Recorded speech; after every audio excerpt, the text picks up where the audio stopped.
تو فاطمہ رضی اللہ تعالی عنہا آپ کے پاس حاضر ہوئیں ایک خادمہ، ایک خدمت کرنے والی عورت کا سوال لے کر۔ اس وقت آپ صلی اللہ علیہ وسلم گھر میں موجود نہیں تھے، اس لیے انہوں نے ام المومنین عائشہ صدیقہ رضی اللہ تعالی عنہا سے اس کا ذکر کیا۔ جب آپ تشریف لائے تو حضرت عائشہ رضی اللہ تعالی عنہا نے آپ صلی اللہ علیہ وسلم سے فاطمہ رضی اللہ تعالی عنہا کے آنے کا بیان یعنی اور ان کا مقصد بیان کیا۔ تو سیدنا علی بن ابی طالب رضی اللہ تعالیٰ عنہ فرماتے ہیں کہ پھر رسول اللہ صلی اللہ علیہ وسلم ہمارے گھر تشریف لائے، ہم اس وقت اپنے بستروں میں لیٹ چکے تھے۔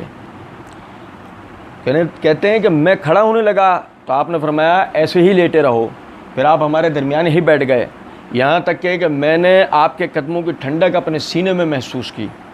اس کے بعد آپ صلی اللہ علیہ وسلم نے فرمایا کیا میں تم دونوں کو وہ چیز نہ بتاؤں جو تمہارے لیے ایک خدمت گزار سے بھی زیادہ بہتر ہو؟ جب تم اپنے بستر پر لیٹو تو 33 مرتبہ اللہ اکبر، 33 مرتبہ سبحان اللہ اور 33 مرتبہ الحمدللہ کہو، یہ تمہارے لیے ایک خادم لینے سے بہتر ہے۔ اب دیکھیں غور طلب نکتہ ہے اس حدیث سے، جہاں ہمیں بہت ساری باتیں سیکھنے کو ملتی ہیں، وہ ساتھ ہی ساتھ فاطمہ رضی اللہ تعالی عنہا کا تقوی ہمیں پتہ لگتا ہے کہ وہ اپنے گھر کی، اپنے شوہر کے، اپنے بچوں کی خدمت کے دوران میں انہیں جو تکلیف ہوتی تھی، وہ اپنی اس تکلیف کو لے کر نبی صلی اللہ علیہ وسلم کے پاس حاضر ہوتی ہیں اور یہ سوال کرتی ہیں کہ آپ کے پاس جو خدمت گزار مرد اور عورتیں ہیں ان میں سے ایک عورت مجھے عطا کر دیجئے۔ اب اس وقت تو رسول اللہ صلی اللہ علیہ وسلم موجود نہ تھے، حضرت عائشہ نے سارا قصہ ان کو بتایا۔ نبی صلی اللہ علیہ وسلم گھر آتے ہیں تو یہ کہتے ہیں کہ میں تمہیں اس سے بہتر چیز نہ بتا دوں، تو کیا بتایا؟ 33 مرتبہ سبحان اللہ، 33 مرتبہ الحمدللہ، 33 مرتبہ اللہ اکبر، اور امام شعبہ کی روایت کے مطابق یعنی 34 مرتبہ اللہ اکبر۔ غور طلب نکتہ ہے فاطمہ رضی اللہ تعالیٰ عنہ اس پہ راضی ہو گئیں، زبان سے اف تک نہیں نکلا۔ یہ آپ کے اندر کی انکساری ہے، آپ نے اپنی اس محنت، اس پریشانی، اس مشقت کو ڈالیا، آپ نے اس کے بدلے سودا کیا اس عمل کا جس میں اللہ کی رضامندی ہے۔ یہ فاطمہ رضی اللہ تعالیٰ عنہ کا تقوی ہے، آپ کا اسوہ حسنہ ہے۔ میرا اس حدیث سے جو بتانے کا مقصد ہے، میں انشاءاللہ پھر تھوڑا اور مزید آگے واضح کروں گا۔ جب رسول اللہ صلی اللہ علیہ وسلم کا انتقال ہوا تو اس وقت فاطمہ رضی اللہ تعالی عنہا کے لیے نبی صلی اللہ علیہ وسلم نے پہلے سے ہی ایک طرح کا وقف کیا ہوا تھا۔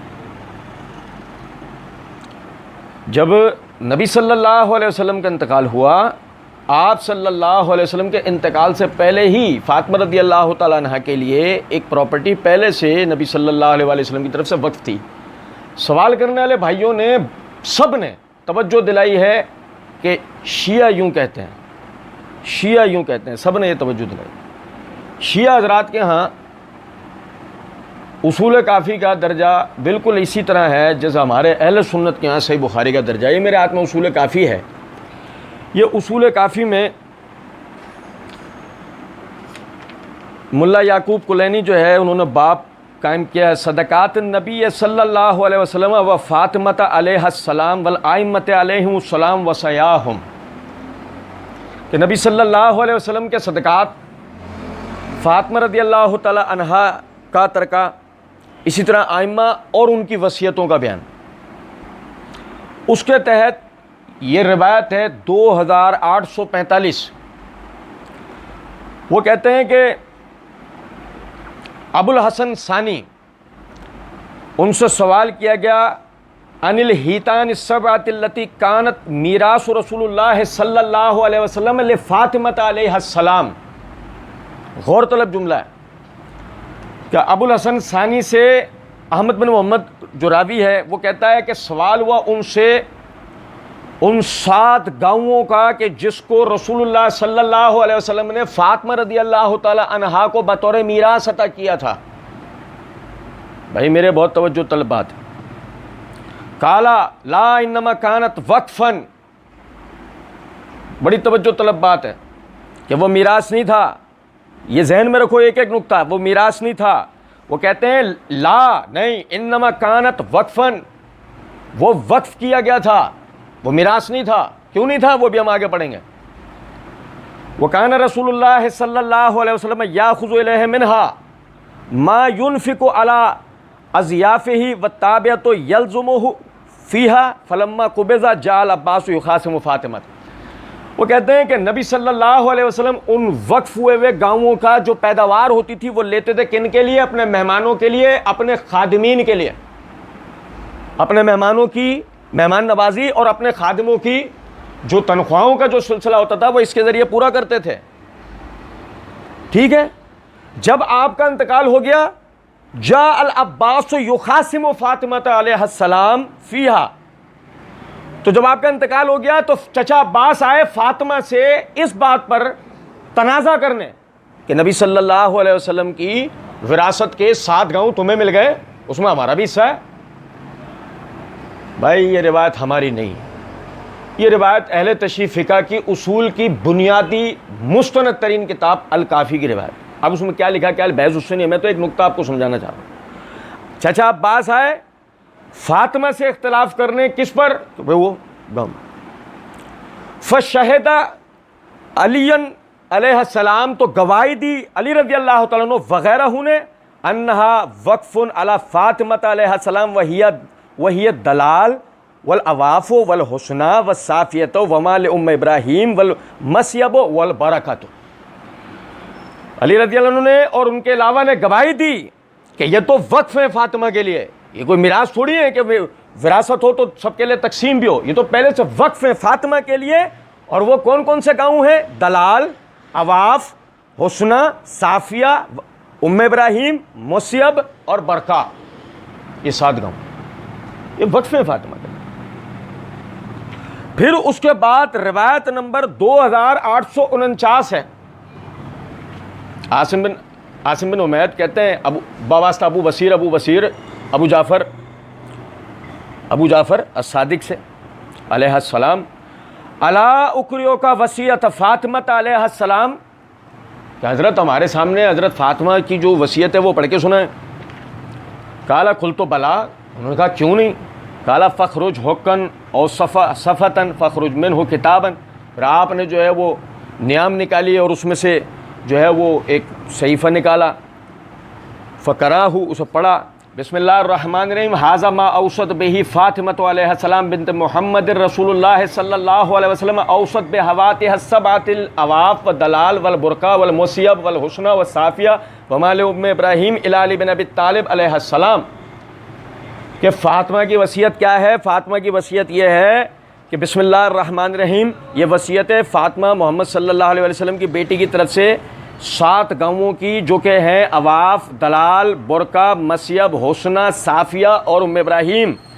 کس کی طرف؟ علی بن ابی طالب کی طرف. فَإِن مَضَى عَلِيٌّ، اور علی گزر جائیں، فَإِلَى الْحَسَن، تو حسن کی طرف. فَإِن مَضَى الْحَسَنُ، حسن گزر جائیں، فَإِلَى الْحُسَيْن، تو یہ حسین کی طرف. فَإِن مَضَى الْحُسَيْن فَإِلَى الْأَكْبَرِ مِنْ وَلَدِهِ، پھر اگر حسین گزر جائیں تو حسین کی بڑی اولادوں کے لیے.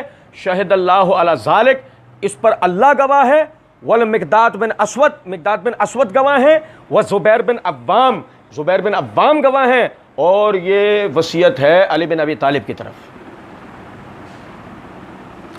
اس وصیت کے گواہ کون کون ہیں؟ اللہ اس کا گواہ ہے، مقداد بن اسود اس کے گواہ ہیں، زبیر بن عوام اس کے گواہ ہیں. نام ہی علی کے ہیں. علی کا انتقال ہو تو حسن کے ہیں، حسن کا انتقال ہو تو حسین کے ہیں، حسین کا انتقال ہو تو ان کے بڑے بیٹوں کے لیے. بھائی روایت ہماری نہیں ہے، ورنہ سوال اٹھ سکتا ہے کہ حسن کے بیٹے کیوں چلے گئے. روایت ہماری کتاب کی نہیں ہے. میں تو ایک نقطہ سمجھانا چاہ رہا ہوں.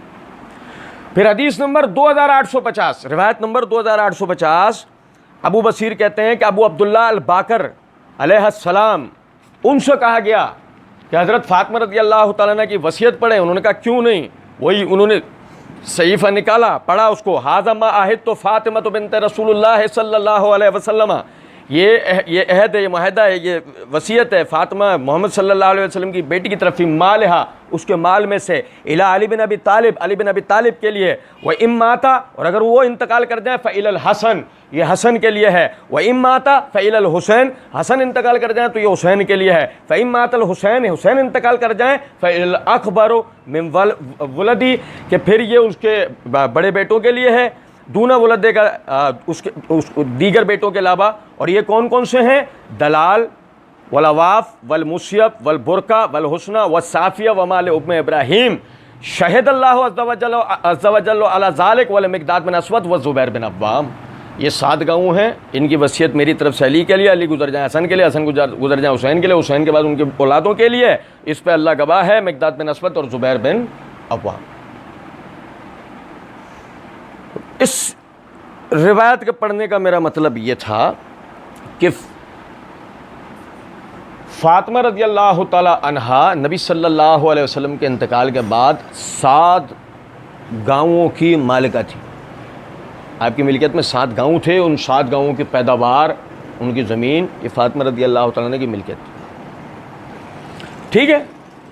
اب سمجھیں ذرا اس بات کو کہ خدا نہ خواستہ جو پروپیگنڈا کرنے والے ہیں کہ جو ابو بکر صدیق رضی اللہ تعالیٰ عنہ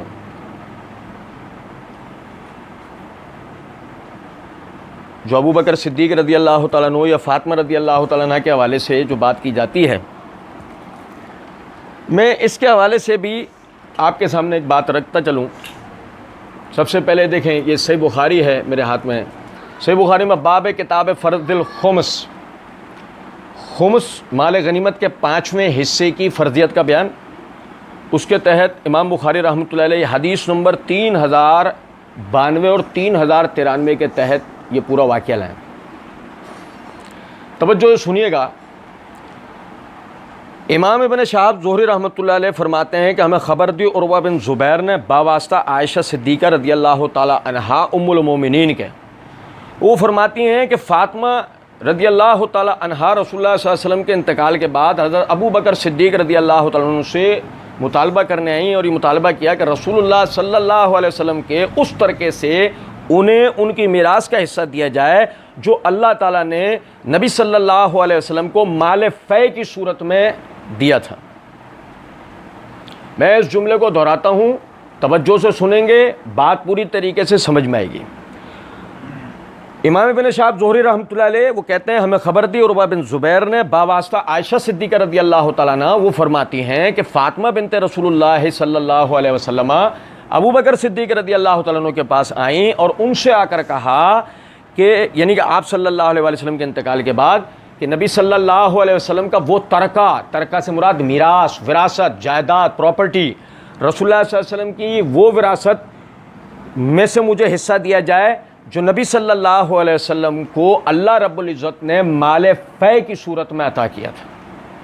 مال فے ذہن میں رہے گا، مال فے کا لفظ ذہن میں رہے گا. ٹھیک ہے. تو ابو بکر صدیق رضی اللہ تعالیٰ عنہ نے حضرت فاطمہ رضی اللہ تعالیٰ عنہ سے کہا کہ رسول اللہ صلی اللہ علیہ وسلم نے یہ فرمایا تھا کہ ہم انبیاء اکرام علیہم السلام کا ورثہ تقسیم نہیں ہوتا، ہماری پراپرٹی تقسیم نہیں ہوتی. ہمارا جو پراپرٹی ہے، ہمارا جو ترکہ ہے، ہم جو چھوڑ کے جاتے ہیں وہ صدقہ ہوتا ہے. وہ کیا ہوتا ہے؟ صدقہ ہوتا ہے. اب سنیں، مال فے ذہن میں رہے گا، صدقہ ذہن میں رہے گا. مال فے، صدقہ، دونوں لفظ ذہن میں رکھیے گا.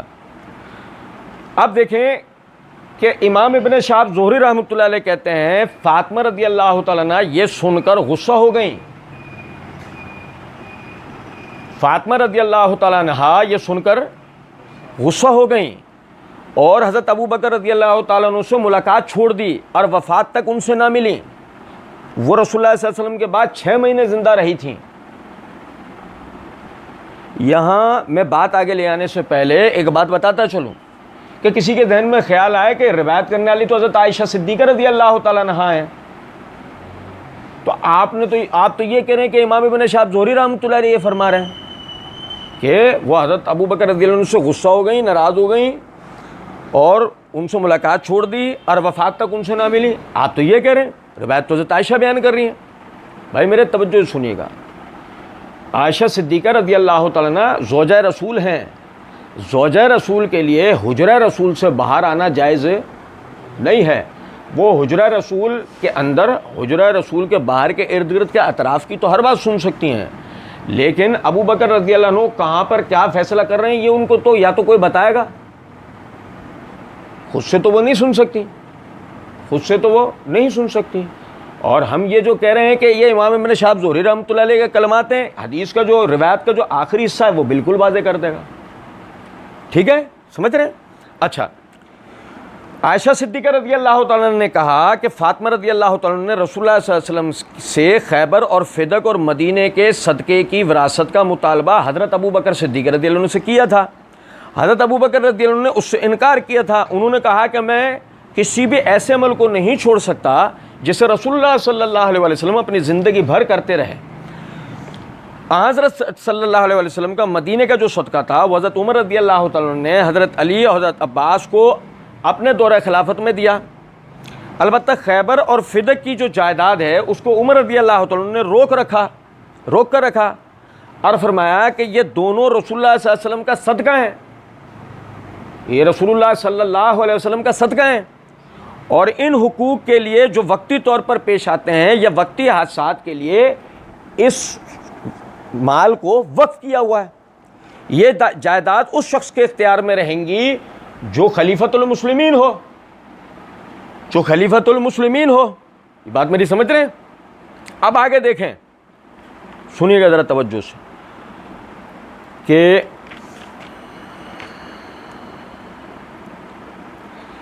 امام ابن شہاب زہری نے کہا چنانچہ ان دونوں جائیدادوں کا انتظام آج تک بذریعہ حکومت اسی طرح ہوتا چلا آ رہا ہے. بامرهما الى من ولی الامر کالفہما علی ذلک الی اليوم، کہ یہ جو سلسلہ ہے کہ اس کا فیصلہ کون کرے گا؟ خلیفہ مسلمین کرے گا کہ اس مال کو کہاں لگانا ہے. تو ابن شہاب زہری رحمۃ اللہ علیہ کہتے ہیں یہ سلسلہ آج تک چلا آ رہا ہے. آپ میری بات سمجھ رہے ہیں یا نہیں؟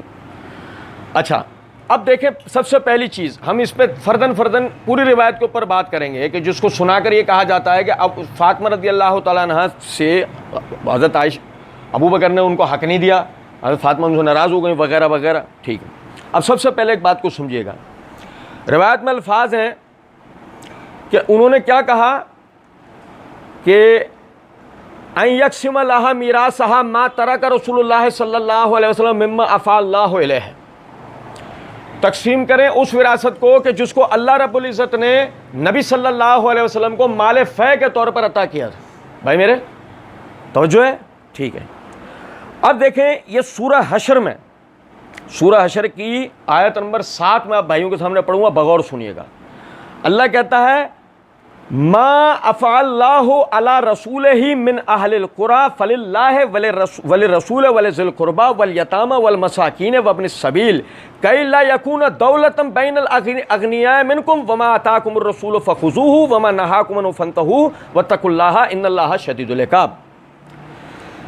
اللہ کہتا ہے اور جو اللہ نے اپنے رسول کو مفتوحہ گاؤں کی صورت میں، مفتوحہ گاؤں بستیوں کی صورت میں جو کچھ اللہ رب العزت نے مال فے کے طور پر عطا کیا وہ کس کے لیے ہے؟ وہ اللہ کے لیے ہے، وہ رسول کے لیے، وہ ان کے قریبی رشتہ داروں کے لیے ہے، وہ یتیموں کے لیے، وہ مسکینوں کے لیے، وہ لٹے پٹے مسافروں کے لیے.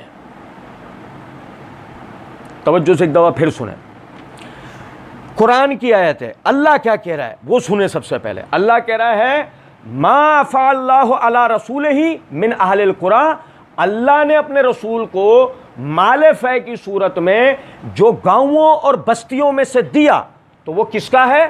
فللہ ولرسول ولذی القربى والیتامى والمساکین وابن السبیل، وہ اللہ کے لیے ہے، وہ مال رسول کے لیے، وہ رسول کے قریبی رشتہ داروں کے لیے ہے، وہ یتیموں کے لیے ہے، وہ مسکینوں کے لیے ہے، وہ لٹے پٹے مسافروں کے لیے.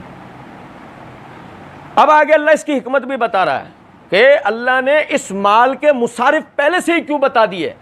کئی لا یکون دولۃ بین الاغنیاء منکم، تاکہ یہ دولت تمہارے مالداروں کے ہاتھوں میں ہی گردش کرتی نہ رہے، یہ دولت تمہارے مالداروں کے ہاتھوں میں ہی گردش کرتی نہ رہے.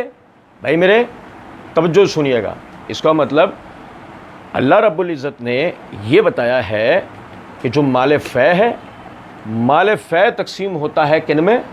مال فے کا مال تقسیم ہوگا اللہ کے لیے، رسول کے لیے، رسول کے رشتہ داروں کے لیے، یتیموں کے لیے، مسکینوں کے لیے، اور رستوں میں لٹ جانے والے یا گھروں پہ جن کو پہنچانا ضروری ہے ان مسافروں کے لیے۔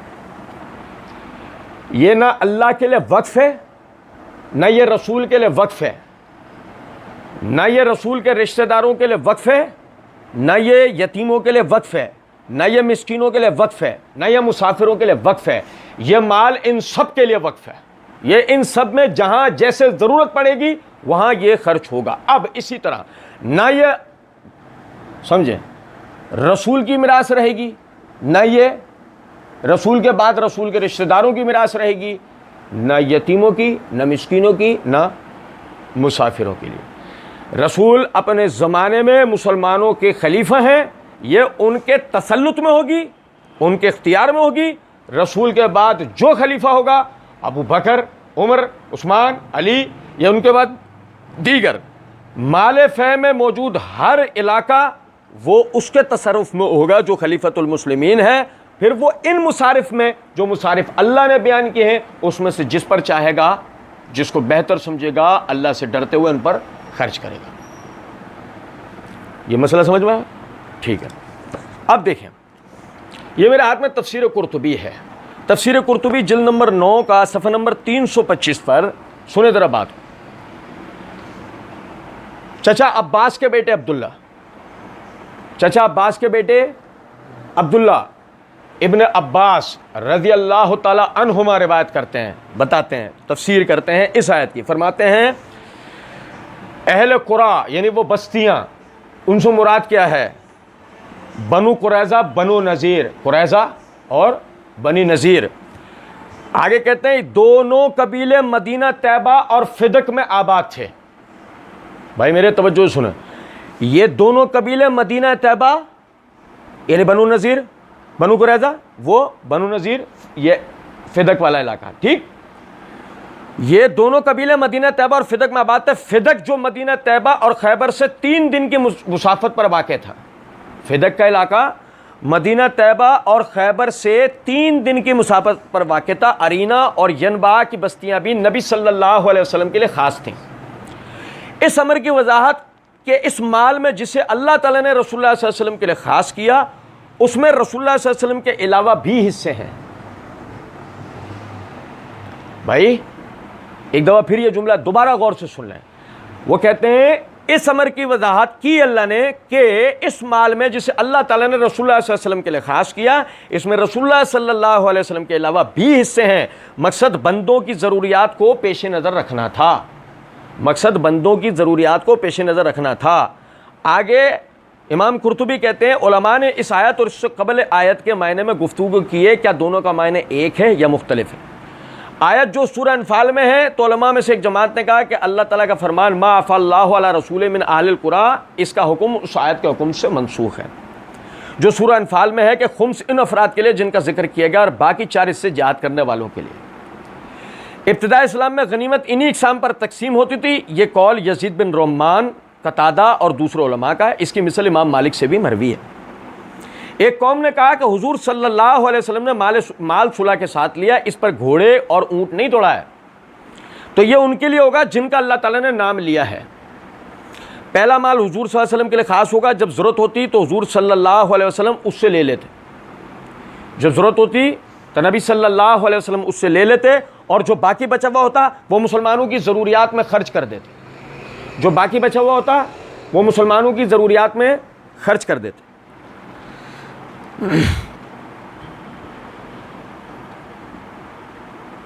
محمد نے کہا کہ پہلا مال نبی کریم صلی اللہ علیہ وسلم کے لیے اور دوسرا مال جزیہ اور خراج ہے، یہ ان مذکورہ افراد کے لیے جن کا ذکر ہوا ہے۔ تیسرا مال مال غنیمت ہے جس کا ذکر سورہ انفال میں، یہ مجاہدین کے لیے۔ ایک قوم نے کہا جن میں امام شافعی بھی ہیں کہ دونوں آیتوں کا معنی ایک ہی ہے، یعنی کفار کے دونوں اموال جو جنگ کے بغیر حاصل ہوں گے انہیں 5 حصوں میں تقسیم کیا جائے گا، 4 حصے نبی صلی اللہ علیہ وسلم کے لیے ہوں گے اور 5واں حصہ یعنی مجاہدین میں تقسیم ہوگا۔ ایک حصہ یعنی ان 5 مصارف میں تقسیم ہوگا۔ ایک حصہ رسول اللہ صلی اللہ علیہ وسلم کا ہوگا، ایک حصہ قریبی رشتہ داروں کا ہوگا، وہ بنو ہاشم اور بنو مطلب ہیں، وہ بنو ہاشم اور بنو مطلب ہیں۔ مالف ہے جو آپ صلی اللہ علیہ وسلم کے رشتہ داروں کے لیے بھی ہے نا، تو اس میں بھی آپ کے رشتہ داروں میں سے کوئی خاص نہیں ہے، تمام بنو ہاشم ہیں، تمام بنو مطلب ہیں۔ بات میری سمجھ رہے ہیں؟ ٹھیک ہے، اچھا، کیونکہ انہیں زکوٰۃ لینے سے روک دیا گیا تھا، کیونکہ انہیں زکوٰۃ لینے سے روک دیا گیا تھا، تو مال فے میں ان کا حق رکھ دیا گیا. کتنی زبردست بات ہے اگر ہم سمجھیں. تو مال فے میں ان کا حق رکھ دیا گیا. ایک حصہ یتیموں کے لیے ہوگا، ایک حصہ مسکینوں کے لیے ہوگا، ایک حصہ مسافروں کے لیے ہوگا. جہاں تک نبی کریم صلی اللہ علیہ وسلم کے انتقال فرمانے کے بعد مال فے میں سے جو رسول اللہ صلی اللہ علیہ وسلم کا حصہ تھا، امام شافعی کے قول کے مطابق ان مجاہدین پر صرف کیا جائے گا جو سرحدوں کی نگہبانی کرتے ہیں، کیونکہ یہ لوگ رسول اللہ صلی اللہ علیہ وسلم کے قائم مقام ہیں. نہیں، آپ صلی اللہ علیہ وسلم اپنے ساتھ انہیں کھڑا کر کے گئے. دوسرا قول یہ ہے اس مال کو مسلمانوں کی ضروریات کے لیے صرف کیا جائے گا، جیسے سرحدوں کی حفاظت، نہریں کھودنا، پل بنانا، زیادہ یعنی جو اہم ہو اس کو دوسرے اہم پر مقدم کر دیا جائے گا. یہ طریقہ مال فے کا 4/5 حصے میں جاری ہوگا. یہ حکم مال فے کے 4/5 حصے میں ہے. جہاں تک مال فے میں اور مال غنیمت میں سے 5ویں حصے کا تعلق ہے، وہ رسول اللہ صلی اللہ علیہ وسلم کے انتقال کے بعد مسلمانوں کے عام جو مصالح ہیں ان کے لیے استعمال ہوگا. اس میں کسی قسم کا کوئی اختلاف نہیں ہے. المختصر، اس پوری تفصیل کا کوئی یہ کہے کہ تم نے 2-4 جملے پڑھ لیے تھے، آگے تو یوں بھی تھا پیچھے تو یوں بھی تھا، اس لیے میں نے پورا پڑھ کے سنایا ہے. توجہ سے میری بات سنے گا. مال فے میں جو رسول اللہ صلی اللہ علیہ وسلم کو اللہ رب العزت نے عطا کیا، اس میں آپ صلی اللہ علیہ وسلم، آپ کے رشتہ دار جن میں قریش میں کون؟ بنو ہاشم اور بنو مطلب ہیں. ان میں کوئی خاندان واحد نہیں ہے، ان میں کوئی خاندان واحد، میرے بھائی توجہ سنیں، نہیں ہے. ٹھیک ہے؟ اور عام محتاج مسلمانوں پہ خرچ ہوگا، مسکین مسلمانوں پہ خرچ ہوگا، اور جو مسافر رستوں میں لٹ گئے ان کے اوپر یہ مال خرچ ہوگا. یہاں تک آپ بات سمجھ رہے ہیں؟ ٹھیک ہے. اچھا، اب دیکھیں اس کے بعد یہ ہے کہ بھئی ابو بکر رضی اللہ عنہ نے فرمایا کہ میں ایسا نہیں کر سکتا. حضرت فاطمہ کو یہ کہا کہ میں وہ تقسیم نہیں کر سکتا، کیونکہ رسول اللہ صلی اللہ علیہ وسلم نے فرمایا لا نورث ما ترکنا صدقۃ، لا نورث، ہمارا کوئی وارث نہیں ہوتا، ہم انبیاء کا کوئی وارث نہیں ہوتا. ما ترکنا صدقۃ، ہم جو چھوڑیں وہ صدقہ ہے، ہم جو چھوڑیں وہ صدقہ ہے. یہ میری بات یہاں تک سمجھیں. یہ ابو بکر رضی اللہ عنہ نے روایت پڑھ کے سنائی. ٹھیک. اب دیکھیں نبی صلی اللہ علیہ وسلم کی اپنی ذاتی حدیث کیا ہے. یہ تو ہے نا کہ ابو بکر رضی اللہ عنہ نے ان کی حدیث سنا دی. اب کوئی کہنے والا کہے یہ تو ابو بکر کہہ رہے ہیں. یہ میرے ہاتھ میں سنن ترمذی ہے. اس سنن ترمذی کتاب العلم کے اندر امام ترمذی رحمۃ اللہ علیہ نے باب قائم کیا، باب فی فضل الفقہ علی العبادہ، دین کی سمجھ عبادت سے بھی افضل ہے. اس کے آگے یہ حدیث نمبر 2835 ہے. بھائی توجہ کیجئے گا. روایت ہے ابو درداء رضی اللہ تعالیٰ عنہ سے، نہ ابو بکر سے، نہ عمر سے، نہ عثمان سے، نہ معاویہ سے، نہ کسی اور سے، نہ مغیرہ بن شعبہ سے، نہ ابو عبیدہ بن جراح سے، نہ زبیر بن عوام سے، نہ عبداللہ بن زبیر سے. کسی ایسے کردار کو آج اچھی طریقے سے اچھالا جا رہا ہے. روایت کس سے؟ ابو درداء رضی اللہ تعالیٰ عنہ سے.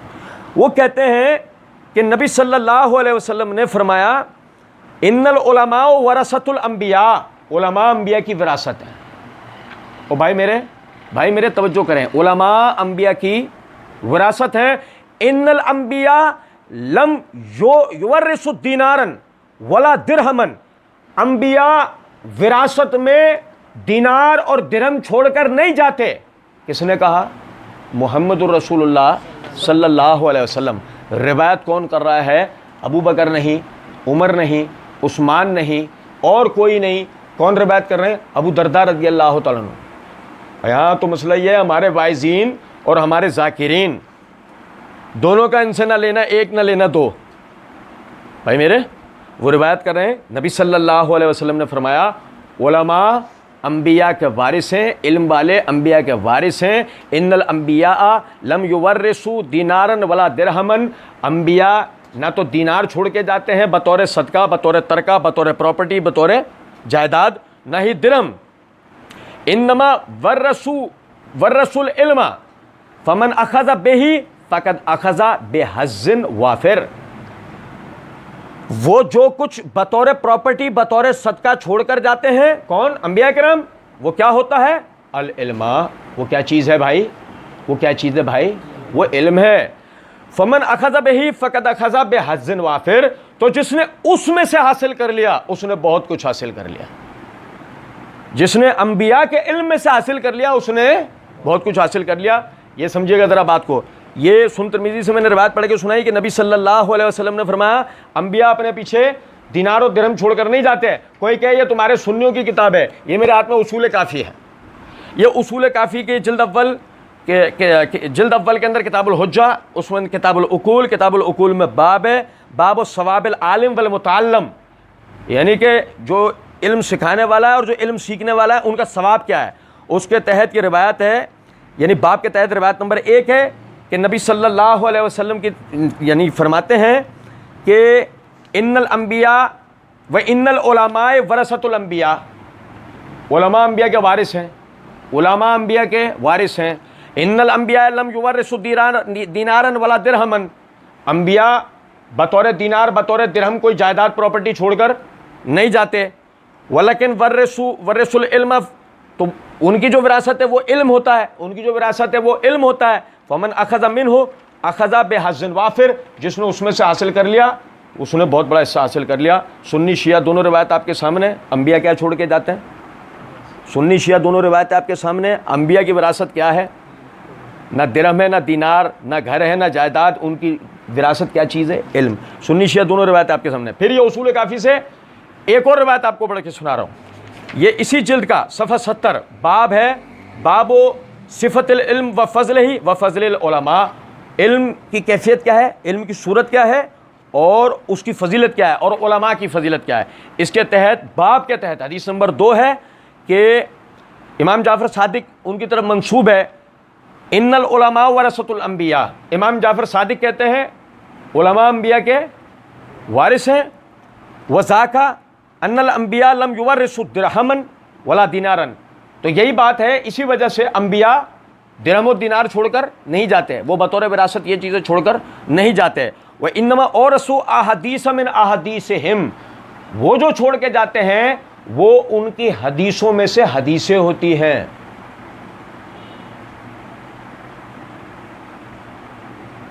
انبیاء جو چھوڑ کر جاتے ہیں وہ ان کی احادیث میں سے, انبیاء کی احادیث میں سے, جمع انبیاء کی احادیث میں سے احادیث ہوتی ہیں. فمن اخذ بشیء منہا, تو جس نے ان احادیث میں سے لے لیا, فقد اخذ حظا وافرا, تو اس نے بہت بڑا حصہ حاصل کر لیا. دیکھو امام جعفر صادق کیا بتا رہے ہیں, انبیاء درہم و دینار چھوڑ کر نہیں جاتے, ان کی وراثت کیا ہے؟ ان کی احادیث. یہ شیعہ کتاب کا دوسرا حوالہ تھا. اب ذرا سمجھیے گا بات کو, یہ سنی کتاب کا دوسرا حوالہ ہے. یہ میرے ہاتھ میں معجم الاوسط ہے, اس کی جلد نمبر 2 کا صفحہ نمبر 1429 ہے.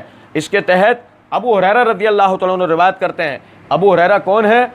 ابو بکر نہیں ہے, عمر نہیں ہے, عثمان نہیں ہے, معاویہ نہیں ہے, زبیر بن عوام نہیں ہے, ابو عبیدہ بن جراح نہیں ہے, عبداللہ بن زبیر نہیں ہے, مغیرہ بن شعبہ نہیں ہے, ابو موسیٰ اشعری نہیں ہے.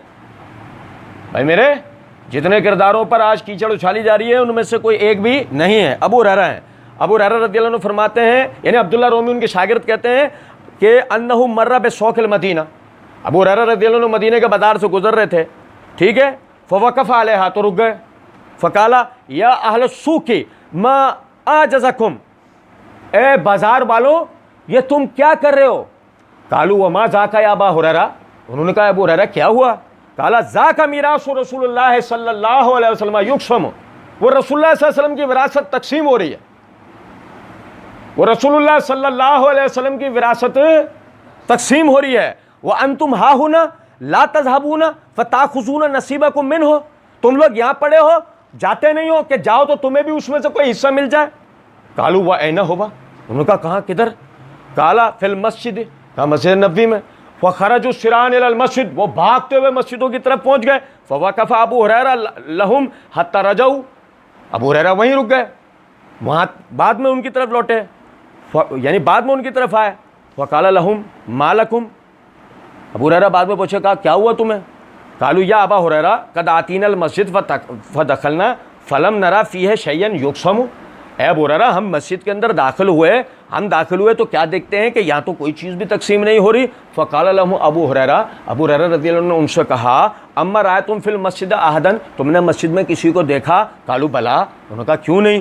رائنا قوما یصلون وقوما یقرؤون القرآن وقوما یتذاکرون الحلال والحرام, کہ ہاں ہم نے دیکھا لوگوں کو نماز پڑھتے ہوئے, قرآن پڑھاتے ہوئے اور حلال و حرام کی تعلیم دیتے دلاتے ہوئے.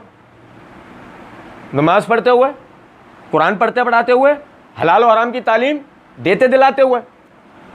فقال لهم ابو ہریرہ, تو ابو ہریرہ رضی اللہ عنہ نے ان سے کہا وَإِيَّاكُمْ فَذَاكَ میراث محمد صلی اللہ علیہ وسلم, تمہارے ہاتھ مٹی میں پڑے, یہی تو نبی صلی اللہ علیہ وسلم کی وراثت ہے. بھائی میرے, جو امام جعفر صادق نے کہا وہ ابو ہریرہ رضی اللہ عنہ نے بتا رہے ہیں کہ احادیث, وہ کیا کر رہے تھے؟ حلال و حرام کی تعلیم کیا ہے؟ لوگوں کو احادیث سکھانا. یقرؤون القرآن, قرآن کی تعلیم دینا. ویتذاکرون الحلال والحرام, احادیث کی تعلیم دینا. وہ قرآن اور حدیث کی تعلیم دے رہے ہیں, وہاں لوگ قرآن اور حدیث کی تعلیم دے رہے ہیں, لے رہے ہیں. تو ابو ہریرہ رضی اللہ عنہ کہتے ہیں جاؤ تم بھی رسول اللہ صلی اللہ علیہ وسلم کی میراث میں سے حصہ لے لو. لوگ وہاں پہنچ رہے ہیں, دیکھ رہے ہیں کچھ بھی نہیں, کہ یہاں تو کچھ بھی نہیں رہا. کیوں؟ ذہنوں میں وہی کہ انبیاء چھوڑ کے گئے درہم و دینار, انبیاء چھوڑ کے گئے سامان, انبیاء چھوڑ کے گئے کوئی گھر, کوئی زمین, کوئی جائیداد. ذہنوں میں یہ تھی نا بات جبھی تو وہاں پہنچے. تو ابو ہریرہ رضی اللہ عنہ کیا بتا رہے, تم کیا سمجھ رہے تھے کہ میراث کیا چیز ہے؟ بھائی یہ ہے نا نبی صلی اللہ علیہ وسلم کی میراث. بات سمجھے؟ یہ انبیاء کرام علیہم الصلوۃ والسلام کی میراث ہے. اسے ابو بکر رضی اللہ عنہ نے ایک جملے میں بیان کیا ہے, لا نورث, ہمارا کوئی وارث نہیں ہوتا. ما ترکنا صدقۃ, ہم جو چھوڑتے ہیں وہ صدقہ ہوتا ہے, ہم جو چھوڑتے ہیں وہ صدقہ ہوتا ہے. ٹھیک ہے, اچھا جی. اب ذرا ایک بات سمجھیے گا. وغضبت فاطمہ بنت رسول اللہ صلی اللہ علیہ وسلم فہاجرت ابا بکر, یہ فاطمہ رضی اللہ تعالیٰ نے ناراض ہو گئے ابو بکر رضی اللہ عنہ کے پاس سے, وہ چلی گئیں. فلم تزل مہاجرت حتی توفیت وعاشت بعد رسول اللہ صلی اللہ علیہ وسلم 6 اشہر, کہ اس کے بعد انہوں نے ابو بکر رضی اللہ عنہ سے ملاقات نہیں کی, اور رسول اللہ صلی اللہ علیہ وسلم کے انتقال کے بعد وہ 6 مہینے زندہ تھیں. قالت, اب یہ دیکھیں یہ یہاں تک کے جو جملے ہیں نا, یہ جملے کس کے؟ ابن شہاب زہری رحمۃ اللہ علیہ کے, جو میں نے آپ بھائیوں کے سامنے بیان کی تھی. یہی وجہ ہے کہ وہ آخر میں فرماتے ہیں قال فہما علی ذالک الی الیوم, یہ طریقہ کہ خلیفۃ المسلمین باغ فدق یا دیگر مال فے میں سے جو مصارف پہ خرچ کرے گا, یہ طریقہ آج تک چلا رہا ہے. یا آج تک چلا رہا ہے, یہ وہی کہہ سکتا ہے جو باہر کے خلافت کے حالات دیکھتا ہوا آ رہا ہوں. حضرت عائشہ کا تو معاویہ رضی اللہ عنہ کے دور میں انتقال ہو گیا تھا. ٹھیک ہے نا, تو یہ ابن شہاب زہری رحمۃ اللہ علیہ کا جملہ ہے. اچھا پھر بھی چلو ہم تھوڑی دیر کے لیے تسلیم کر لیتے ہیں کہ یہ یعنی کہ ایسا ہی ہوا ہوگا, ابو بکر رضی اللہ عنہ سے فاطمہ ناراض ہو گئی, تو اس میں کوئی ایسی بات نہیں ہے, اس میں ایسی کوئی بات نہیں ہے. آپ میری بات سمجھیں. ٹھیک ہے, وہ دونوں حضرات, ان کی بزرگی اپنی جگہ ہے, ان کی بزرگی اپنی جگہ ہے. فاطمہ رضی اللہ تعالیٰ عنہ کی بزرگی اپنی جگہ ہے, ابو بکر صدیق رضی اللہ عنہ کی بزرگی وہ اپنی جگہ ہے. ٹھیک ہے نا, آپ ذرا سمجھیں بات کو. میں نے آپ کے سامنے پہلے فاطمہ رضی اللہ تعالیٰ عنہ کی فضیلت بتائی. میں نے کیوں فاطمہ رضی اللہ تعالیٰ عنہ کی فضیلت بتائی؟ یہ ہماری قسمت خراب ہے کہ ہمارے پیچھے 2 قسم کے لوگ ہیں. ہمارے پیچھے 2 قسم کے لوگ ہیں. ایک ہے اندھے لنگڑے لولے بہرے مقلدین, اور دوسرے ہیں جادوگر جو پھینکتے رسیاں ہیں اور اپنے مقلدین کو دکھاتے سانپ ہیں. بتایا تھا نا کل کی ویڈیو میں, پھینکتے ہیں رسیاں, دکھاتے ہیں سانپ. مقلدین کا اتنا بیڑا غرق ہے کہ ان کو اتنی توفیق نہیں ہوتی وہ اصل کتابیں کھول کر دیکھ لیں کہ یہ چوچو جو ہمیں بتا رہا ہے وہ صحیح بھی ہے یا نہیں. یہ ہماری جان پر یوٹیوب کا جو مجتہد بنا بیٹھا ہوا ہے, جو فلسفی, جو مورخ بنا بیٹھا ہوا ہے اور صحابہ کے آپس کے اختلافات بتا رہا ہے, کم سے کم ہم کتابیں کھول کے دیکھ رہے ہیں کہ یہ صحیح بھی بتا رہا ہے یا نہیں بتا رہا بھائی میرے. ٹھیک ہے. اچھا پھر بدقسمت یہ ہے کہ خدا نہ خواستہ اگر آپ نے پہلے ابو بکر و عمر عثمان ان کی طرف میں سے کسی کی طرف سے بات کر لی, اور کوئی خدا نہ خواستہ بھول گئے آپ علی اور فاطمہ کی فضیلت کو پہلے, یا ان کی فضیلت کے بیان کو پہلے, یا ان کی فضیلت کا بیان نہیں کیا, جبکہ آپ ان کی فضیلت تسلیم کرنے کو ایمان کی تکمیل مانتے ہو, لیکن اس کے باوجود آپ کے لیے پھپتی یہ کسی جائے گی ناس بھی ہیں. یہ کون ہے؟ یہ کون ہے بھائی؟ یہ ناس بھی ہیں. یہ اہل بیت کی فضیلتوں کے منکر ہیں.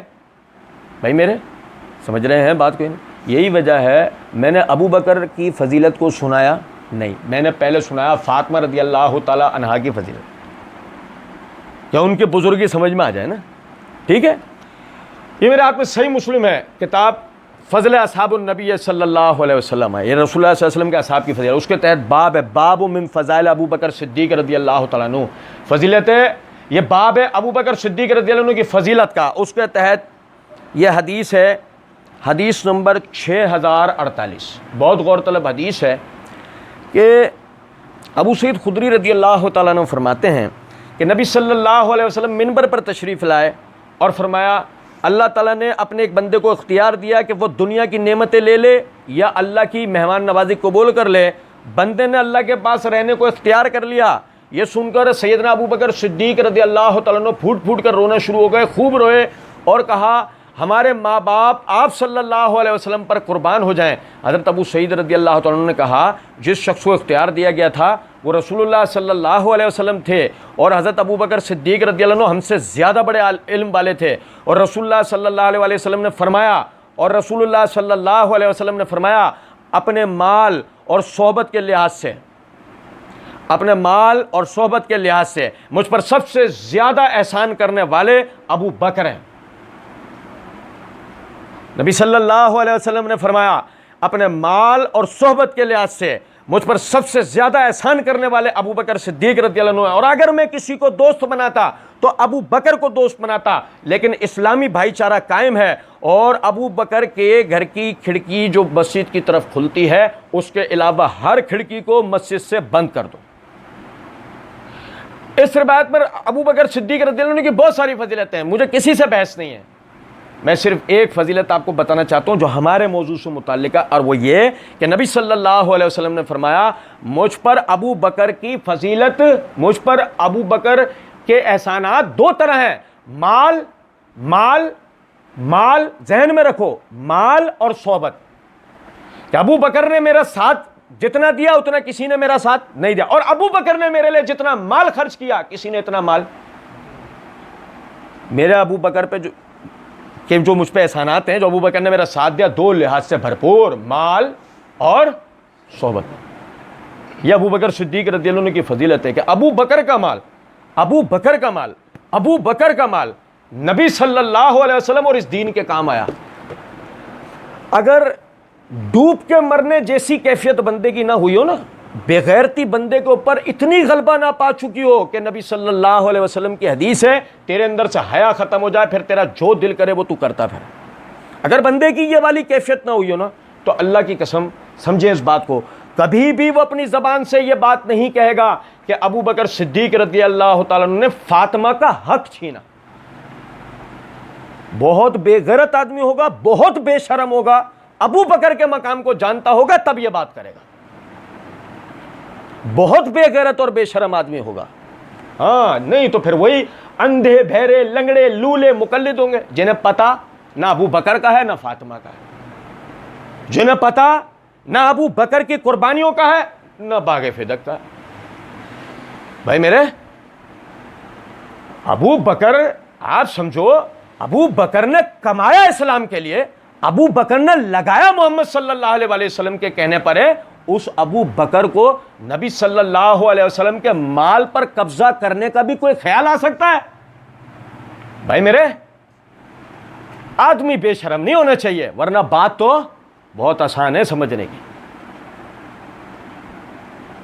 اب میری بات سمجھے ٹھیک, لیکن پھر بھی بے شرموں کے لیے ایک چیز بتا دیتا ہوں کہ اگر تھوڑی دیر کے لیے تصور کر لیا جائے کہ بھائی نہیں یہ کلمات ہو گئے, ان کی ناراضگی والا معاملہ ہو گیا, ابو بکر صدیق رہتے ان کی بزرگی اپنی جگہ, فاطمہ رضی اللہ تعالیٰ عنہ کی بزرگی اپنی جگہ, دونوں کا اپنا اپنا مقام و مرتبہ, ہم ان دونوں کے پیروں کی دھول کو بھی نہیں پہنچ سکتا ہے, اور ہمارا وہ بھی نہیں پہنچ سکتا جو ایران سے پڑھ کے آیا. آپ سمجھو کتنے بڑا مجتہد بن کے کیوں نہ آیا, وہ بھی نہیں پہنچ سکتا, کوئی بھی نہیں پہنچ سکتا. اب میری بات سمجھو. اب غور طلب نقطہ ہے, بالفرض اگر یہ ناراض ہو گئے تو کوئی مسئلہ نہیں, یہ ایک دوسرے کو منا بھی لیں گے, یہ ایک دوسرے کو منا بھی لیں گے, وقتی کیفیت کہانی ہو جاتی ہے. یہ تو ایک گھر جیسے لوگ تھے, یہ تو ایک گھر کی طرح تھے. وَأُولُو الْأَرْحَامِ بَعْضُهُمْ عَلَىٰ بَعْضٍ, قرآن بتاتا ہے, سورہ احزاب بتاتی ہے کہ مومنوں کا آپسی رشتہ اسلام کا رشتہ ہے سب سے پہلا تو. لیکن چلیں سنیے گا ذرا بات کو. یہ میرے ہاتھ میں طبقات الکبریٰ ہے امام ابن سعد رحمۃ اللہ علیہ کی, اس کی جلد نمبر 8 کا صفحہ نمبر 45. طبقات الکبریٰ کی جلد نمبر 8 کا صفحہ نمبر 45. یہ میرے ہاتھ میں سنن الکبریٰ امام بہقی کی, اس کی جلد نمبر 6 کتاب و قسم الفیع والغنیمہ, یعنی فیع اور مال غنیمت کی تقسیم کے بیان میں باب ہے بیان و مصرف اربعۃ اخماس الفیع بعد رسول اللہ صلی اللہ علیہ وسلم, نبی صلی اللہ علیہ وسلم کے بعد مال فیع میں سے 5 مصارف جن میں خمس کو تقسیم کیا جائے گا, اس کا بیان اس کے تحت حدیث نمبر 12735. طبقات الکبریٰ جلد 8 صفحہ 45, سنن الکبریٰ للبہقی یہ جلد نمبر 6 صفحہ نمبر 491 حدیث 12735. اسی طریقے سے یہ دیکھیں, یہ میرے ہاتھ میں سیر اعلام النبلاء ہے, اس کی جلد نمبر 2 کا صفحہ نمبر 245. پھر اسی طریقے سے یہ میرے ہاتھ میں البدایہ والنہایہ ہے, تاریخ ابن کثیر, اس کی جلد نمبر 5 کا صفحہ نمبر 499. 4 کتابوں کا حوالہ اس لیے دے رہا ہوں کہ شاید کسی کے پاس طبقات الکبریٰ ہو تو بقیہ کی 3 کتابیں نہ ہوں, کسی کے پاس البدایہ والنہایہ ہو تو بقیہ کی 3 کتابیں نہ ہوں, کسی کے پاس سنن الکبریٰ للبہقی ہو تو بقیہ کی کتابیں نہ ہوں, تو کسی کے پاس سیر اعلام النبلاء ہو بقیہ کتابیں نہ ہوں. 4 کتابوں سے آپ کو یہ حوالہ دے رہا ہوں تاکہ ہر صورت میں آپ اس حوالے کی تحقیق کر سکیں اور بے شرموں کی بے شرمی کو پکڑ سکیں. ان بے شرموں کی جنہیں پتہ ہے, ان بے شرموں کی جنہیں پتہ نہیں اور پتہ کرنا بھی نہیں چاہتے, اور ابو بکر رضی اللہ عنہ کو برا بھلا کہتے ہیں, صحابہ کو برا بھلا کہتے ہیں. بھائی میرے, امام عامر بن شراحیل الشعبی رحمۃ اللہ علیہ 200 صحابہ کرام رضوان اللہ علیہ مجمعین کے پیچھے کعبۃ اللہ میں نماز پڑھنے والے کہتے ہیں کہ فاطمہ رضی اللہ تعالی عنہا جب بیمار ہوئیں تو ابو بکر صدیق رضی اللہ تعالیٰ عنہ ان کے پاس تشریف لائے اور ان سے اندر آنے کی اجازت طلب کی. علی بن ابی طالب رضی اللہ تعالیٰ عنہ نے کہا, اے فاطمہ یہ ابو بکر آئے ہیں, آپ اندر آنے کی آپ سے اجازت چاہتے ہیں. فاطمہ رضی اللہ تعالیٰ عنہا نے کہا, کیا آپ پسند کرتے ہیں کہ میں انہیں اجازت دے دوں؟ بھائی میرے, فاطمہ رضی اللہ تعالیٰ عنہ کا تقویٰ دیکھو یار, اللہ کی قسم, آخری ایام ہے, آخری ایام ہے, ٹھیک ہے, تو شرعی معاملات حال دیکھو کتنا ہے. شوہر کی اجازت ہوگی تو وہ اندر آئیں گے, شوہر کی اجازت نہیں ہوگی تو. بھائی میرے سنو, فاطمہ رضی اللہ تعالیٰ عنہ نے کہا کیا آپ پسند کرتے ہیں کہ میں انہیں اجازت دوں؟ انہوں نے جواب دیا ہاں. علی رضی اللہ عنہ نے کہا ہاں بالکل. تو فاطمہ رضی اللہ تعالیٰ نے ان اجازت دے دی. تو ابو بکر صدیق رضی اللہ تعالیٰ عنہ اندر تشریف لائے, ان کی رضامندی حاصل کرنے لگے اور کہا, اللہ کی قسم میں نے اپنا گھر بار, اپنا مال, اپنے اہل و عیال, اپنا پورے خاندان کو اللہ تعالیٰ اور اس کے رسول کے اہل بیت, اس کے گھرانے والوں کی رضامندی چاہنے کے لیے وقف کر دیا. میری زندگی گواہ ہے, اب تک کی تاریخ گواہ ہے. پھر آپ نے حضرت فاطمہ کو یہی جملے کہتے کہتے راضی کیا, یہاں تک کہ وہ آپ سے راضی ہو گئے. یہاں تک کہ اب بھائی عربی کے اندر بھی الفاظ ہے, ثم ترضاها حتی رضیت, پھر وہ انہیں راضی کرنے لگے یہاں تک کہ وہ ان سے بے شرمی نہیں ہے. بے شرمی کی بات نہیں ہے. ایک کتاب ہو تو سمجھ میں بھی آتا, ہماری جیسے غریب لائبریری میں 4 کتابوں کے اندر حوالہ موجود ہے کہ ابو بکر رضی اللہ تعالیٰ عنہ آخری وقت میں فاطمہ رضی اللہ تعالیٰ عنہ ان سے رضامند تھی. جن سے فاطمہ رضی اللہ تعالیٰ عنہ رضامند تھی, آپ کی بے شرمی ہے, آپ ابھی تک ان کے پیچھے لگے ہوئے بھائی. کیونکہ افتؤمنون ببعض الکتاب وتکفرون ببعض, کتاب کے ایک حصے کو سنانا ہے, دوسرے کو پی جانا ہے. تو دوسرے کو سنا دیا تو بھید بیچ چوراہے پہ پھوٹ جانا ہے. بات دیکھیں کہ جو امام ابن شہاب زہری رحمۃ اللہ علیہ ہیں, انہوں نے ابو بکر صدیق رضی اللہ تعالیٰ عنہ کا زمانہ نہیں پایا ہے. یہ میرے ہاتھ میں الاصابہ ہے حافظ ابن حجر رحمۃ اللہ علیہ کی. یہ الاصابہ کی جلد نمبر 3 کا صفحہ نمبر 305 ہے. یہ لکھتے ہیں کہ امام ابن سعد وغیرہ محدثین نے فرمایا کہ ابو بکر صدیق رضی اللہ تعالیٰ عنہ کا جو انتقال ہوا وہ پیر کے دن 13 ہجری میں یعنی انتقال ہوا، جمادی الاولیٰ 13 ہجری میں آپ کا انتقال ہوا۔ اسی طریقے سے یہ دیکھیں کہ یہ میرے ہاتھ میں تہذیب الکمال ہے، یہ تہذیب الکمال کی جلد نمبر 9 کا صفحہ نمبر 334 پہ امام ابن شہاب زہری رحمۃ اللہ علیہ کے حالات کے اندر یہ لکھا ہے، وقال خلیفہ بن خیاط ولد سن 51 وقال یحییٰ بن بکیر مولود ہی سن 56، یعنی خلیفہ بن خیاط کہتے ہیں کہ ان کی پیدائش ہوئی 51 ہجری میں، یعنی امام ابن شہاب زہری رحمۃ اللہ علیہ کی، اور یحییٰ بن بکیر کہتے ہیں کہ 56 ہجری کے اندر جو نا ان کی پیدائش ہوئی۔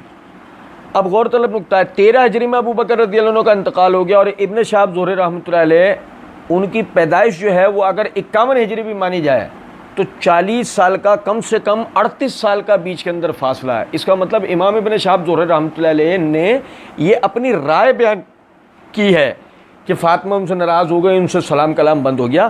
ہم نے الحمدللہ روایت پڑھی اس حوالے سے کہ فاطمہ رضی اللہ تعالیٰ عنہ ان سے بالکل راضی تھیں، اور اگر بالفرض کوئی کہے کہ نہیں جی وہ راضی نہ تھیں اور یہ امام ابن شہاب زہری رحمۃ اللہ علیہ کے الفاظ نہیں ہیں، تو میں نے آپ کے سامنے طبقات الکبریٰ وغیرہ کتابوں سے پڑھ کے بتایا کہ ابو بکر صدیق رضی اللہ تعالیٰ عنہ نے انہیں راضی رکھا ہے۔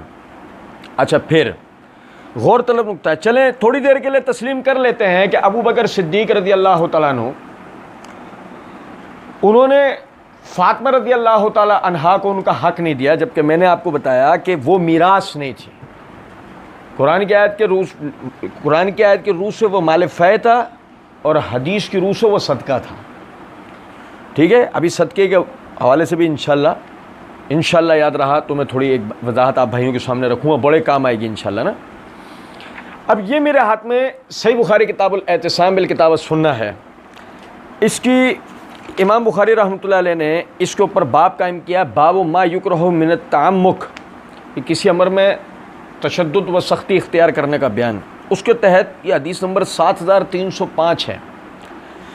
غور سے یہ حدیث سنیے گا کہ مالک بن اوس نصری وہ کہتے ہیں کہ میں محمد بن جبیر بن مطعم کے پاس گیا اور ان سے ذکر کیا ایک واقعے کا، تو وہ کہتے ہیں کہ میں عمر رضی اللہ عنہ کی خدمت میں حاضر ہوا، اتنے میں ان کے دربان یرفع وہ آئے اور کہا کہ عثمان رضی اللہ تعالیٰ عنہ، عثمان بن عفان، عبد الرحمن بن عوف، زبیر بن عوام اور سعد رضی اللہ عنہم اجمعین وہ اندر آنے کی اجازت چاہتے ہیں، کیا انہیں اجازت دی جائے؟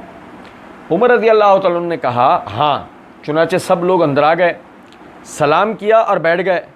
پھر یرفع نے آ کر پوچھا کہ کیا علی اور عباس آئے ہیں، کیا ان کو بھی اجازت دی جائے؟ تو ان حضرات کو اندر بلایا جائے، یعنی ان کو بھی اندر بلاؤ۔ عمر رضی اللہ عنہ نے کہا۔ عباس رضی اللہ تعالیٰ عنہ نے آتے ہی کہا عمر رضی اللہ عنہ کو مخاطب کر کے، امیر المومنین میرے اور ظالم کے درمیان فیصلہ کروا دیجئے، میرے اور ظالم کے درمیان فیصلہ کروا دیجئے۔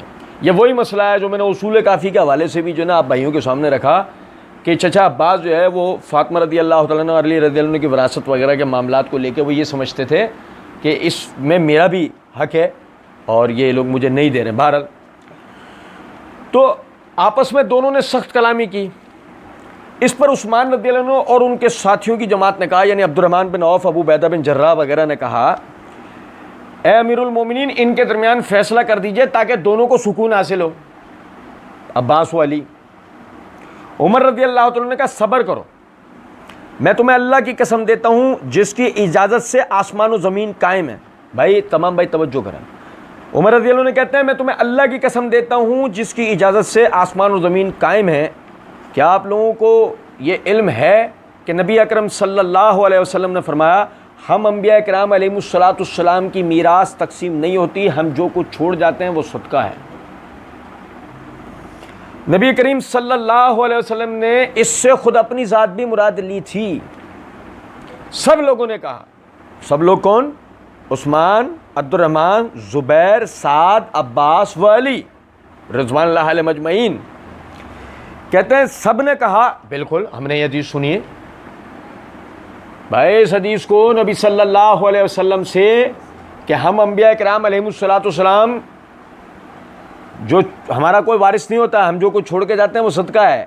یہ ایک ہی اس واقعے میں سعد بن ابی وقاص کہتے ہیں میں نے بھی سن رکھا ہے، زبیر بن عوام کہتے ہیں میں نے بھی سن رکھا ہے، اس حدیث کو عبد الرحمن بن عوف کہتے ہیں میں نے بھی سن رکھا ہے، علی بن ابی طالب کہتے ہیں میں نے بھی سن رکھا ہے، عثمان کہتے ہیں میں نے بھی سن رکھا ہے، عباس کہتے ہیں میں نے بھی سن رکھا ہے. ہاں یہ حدیث ہے نبی صلی اللہ علیہ وسلم کی بھائی میرے، ٹھیک ہے سنیں. ہاں حضرت صلی اللہ علیہ وسلم نے یہ فرمایا تھا. پھر آپ علی اور عباس کی طرف متوجہ ہوئے. عمر رضی اللہ تعالیٰ عنہ وہ علی اور عباس رضی اللہ تعالیٰ عنہما دونوں کی طرف متوجہ اور کہا میں آپ لوگوں کو اللہ کی قسم دیتا ہوں کہ آپ لوگوں کو علم ہے کہ نبی صلی اللہ علیہ وسلم نے یہ فرمایا تھا؟ انہوں نے بھی کہا ہاں جی ہاں نبی صلی اللہ علیہ وسلم نے ایسا کہا ہے. عمر رضی اللہ تعالیٰ نے اس کے بعد کہا کہ پھر میں آپ لوگوں سے اس بارے میں گفتگو کرتا ہوں، یعنی یہ جو آپ کا اختلاف ہے تنازع ہے میں اس پہ آپ سے بات کرتا ہوں. اب اس کے بعد عمر رضی اللہ نے کہتے ہیں اللہ تعالیٰ نے اپنے رسول کا اس مال میں سے ایک حصہ مخصوص کیا تھا جو اس نے آپ کے سوا کسی کو نہیں دیا. ابھی پڑھی نا ہم نے سورہ شر کی آیت. اس لیے اللہ تعالیٰ فرماتا ہے ما افاء اللہ علی رسول منہم فما اوجفتم، تو یہ مال خاص آپ صلی اللہ علیہ وسلم کے لیے تھا. سورہ شر آیت نمبر 6. تو یہ خاص آپ صلی اللہ علیہ وسلم کے لیے تھا. پھر اللہ کی قسم حضرت صلی اللہ علیہ وسلم نے اسے آپ لوگوں کو نظر انداز کر کے اپنے لیے جمع نہیں کیا. نبی صلی اللہ علیہ وسلم نے اس کو آپ لوگوں کو نظر انداز کر کے اپنے لیے جمع نہیں کیا اور نہ اسے اپنی ذاتی جائیداد بنایا، نہ اسے مال فے کو، جو بھی مال فے کی صورت میں اللہ نے نبی صلی اللہ علیہ وسلم کو عطا کیا، نہیں اسے اپنی جائیداد بنایا. آپ صلی اللہ علیہ وسلم نے اسے لوگوں کو بھی دیا، اس میں سے اس مال میں سے لوگوں کو بھی دیا اور سب میں تقسیم کیا، یہاں تک کہ اس میں سے یہ مال باقی رہ گیا تو نبی کریم صلی اللہ علیہ وسلم اس میں سے اپنے گھر والوں کا سالانہ خرچ دیتے تھے. نبی صلی اللہ علیہ وسلم اس میں سے اپنے گھر والوں کا سالانہ خرچ دیتے تھے، پھر باقی اپنے قبضے میں لے لیتے تھے اور اسے بیت المال میں رکھ کر عام مسلمانوں کی ضروریات میں خرچ کرتے تھے. آپ کے سامنے میں نے سورہ حشر میں سے آیت پڑھی نا کہ اس مال فے کے مصارف کیا ہیں.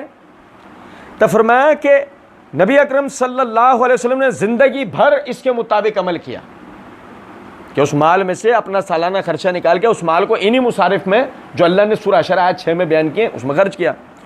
میں آپ لوگوں کو اللہ کی قسم دیتا ہوں کیا آپ کو بھی یہ جو سب کچھ میں بتا رہا ہوں اس کا علم ہے؟ عمر رضی اللہ عنہ نے کیا کہہ رہے ہیں؟ یہ جو تفصیلات میں آپ لوگوں کو سنا رہا ہوں کیا آپ لوگوں کو بھی اس کا علم ہے؟ ان سب حضرات نے کہا ہاں. عمر رضی اللہ عنہ نے علی اور عباس رضی اللہ عنہما کی طرف دیکھ کر کہا میں آپ دونوں حضرات کو بھی اللہ کی قسم دیتا ہوں کہ آپ لوگوں کو بھی ان تمام باتوں کا علم ہے جو میں بتا رہا ہوں. علی اور عباس دونوں نے کہا ہاں رضی اللہ تعالی عنہما، ہاں بے شک. پھر اللہ تعالیٰ نے اپنے نبی صلی اللہ علیہ وسلم کو وفات دی اور ابو بکر رضی اللہ تعالیٰ نے رسول اللہ صلی اللہ علیہ وسلم کے نائب ہونے کی حیثیت سے اس کو اپنے تسلط میں لیا. مال فے میں نے سورہ شر کی آیت پڑھی، اس کی تفسیر بتائی. مال فے کس کے قبضے میں آئے گا؟ مسلمانوں کے حکمران کے، ٹھیک ہے، وہ اس میں تصرف کرے گا. اب دیکھیں سمجھیں، ابو بکر رضی اللہ عنہ نے رسول اللہ صلی اللہ علیہ وسلم کے نائب ہونے کی حیثیت سے اس میں یعنی تسلط اختیار کیا اور اس میں اسی طرح عمل کیا جیسے نبی صلی اللہ علیہ وسلم نے کیا. آپ دونوں حضرات بھی یہیں موجود تھے، علی اور عباس، آپ دونوں حضرات بھی یہیں موجود تھے.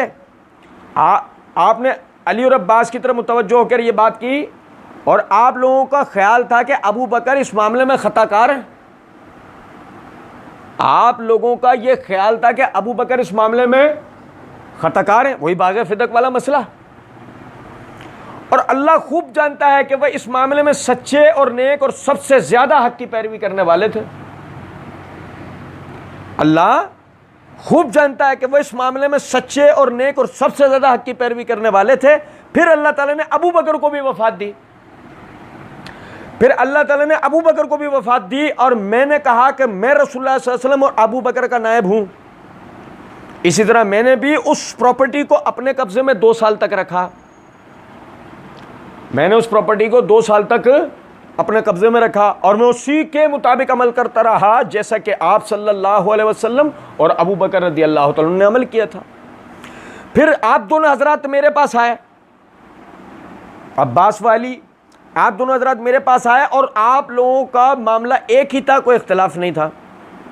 آپ لوگوں کا معاملہ ایک ہی تھا، کوئی اختلاف نہیں تھا۔ کیا مطلب؟